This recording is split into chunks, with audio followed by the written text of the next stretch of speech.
បាទជំរាបសួរថ្ងៃនេះចូលមេរៀនមួយទៀតហើយគឺមេរៀនទី28ហើយការអានពាក្យនេះបើមិនពុំមានខុសកន្លែងណានោះសូមមេត្តាអភ័យទោសផងចុះបាទហើយខោមគេថាខ្មុំហើយខោមកន្លែងបាទខ្មុំខោមគេថាខ្លាខ្មុំខោមគេថាខ្លាខ្មុំ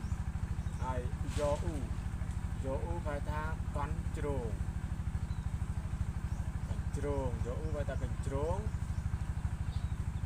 ហើយ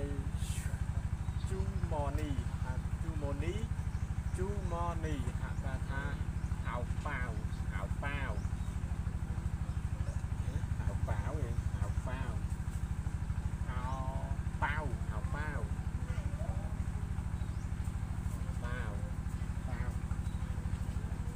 ហើយខាំងគេថាទន្លេខាំងគេថាទន្លេហើយ EU គេថាមូលហេតុ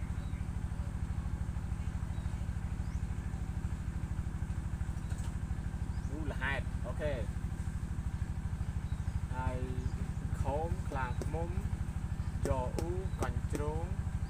ជូម៉ូនីគេថាហៅប៉ាវខាំងទន្លេ EU